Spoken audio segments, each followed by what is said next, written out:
Good morning from Fast Company. Here's our daily look into what's driving today's creative business leaders. If you're feeling anxious about AI right now, you're not alone. It's reasonable to wonder whether AI will soon be able to do a lot of what we used to think of as human work. As of now, this technology has already shown some degree of promise for all of the following very human psychological skills: diagnosing diseases, writing code, summarizing and teaching information, predicting markets, brainstorming, product design, project management, coaching, and much more. We probably all know some optimists who think AI will be merely an efficiency tool that gets you 80% there and humans will still be needed for the other 20%. But even in a scenario like that, some current jobs will surely be lost.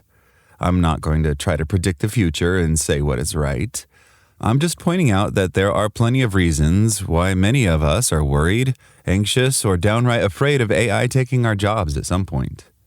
Psychology has something very valuable to offer here. What this is really about is living with uncertainty. One good way to live well, perhaps even happily with uncertainty, is to start by understanding what the worry, anxiety, and fear, or WAF, are there for. As University of Michigan professor Ethan Kross explains, emotions are useful sources of information. When it comes to WAF, very often the information that is there is something coming in the future that you can't fully control, and you want the outcome to turn out a certain way.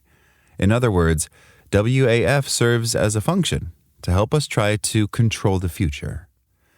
That can be adaptive at times, like when preparing for a major licensing exam. It's a specific goal where you can control the outcome in some important ways. Worrying about whether certain topics will be covered on the exam can help you do some downside planning. Feeling a little anxious on the morning of the exam can help you stay energized and focused. Having some fear about what would happen if you failed to study enough and were embarrassed with the results can motivate you when your motivation lags. All of that helps you try to control the future.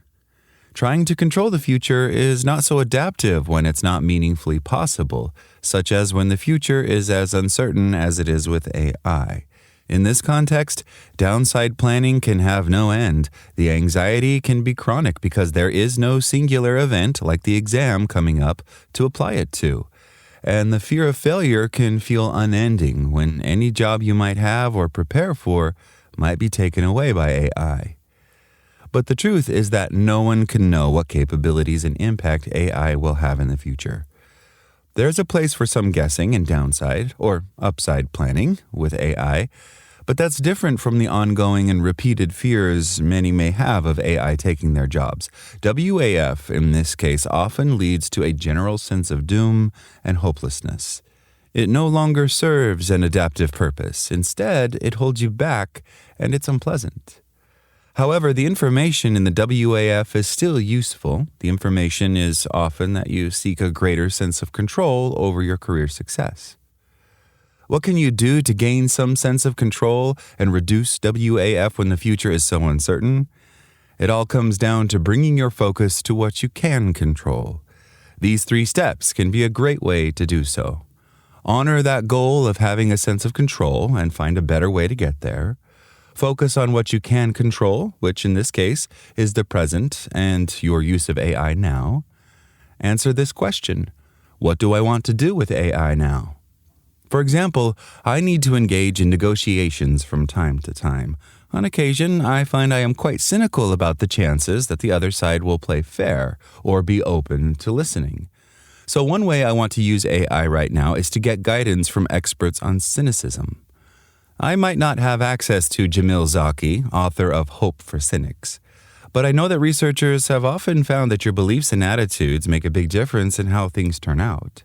So if I wanted to change my cynical attitude about my negotiation, I could ask AI to suggest a few pointers that Zaki would likely recommend to me to approach a negotiation with hopeful skepticism rather than having already cynically written the other side off. When you focus on what you want to do with AI now, you do 2 things that should decrease the WAF feelings. One is that you increase your sense of control, which has been shown to reduce stress and anxiety. The other is that rather than trying to avoid what you fear, you reorient toward approaching what you desire. So it's more about desire and less about WAF. Shifting your focus to what you want that is within your control now as pertains to AI can help you live well with the uncertainty around how AI will affect your job. Often people try to gain control over a highly uncertain future by dwelling on what the future could hold. But this leads to avoidance and distracting negative WAF feelings.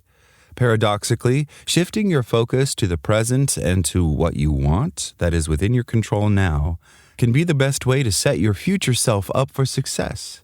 As you get to know the technology, you can build a more constructive relationship with it. That's all today from Fast Company. Talk to you tomorrow.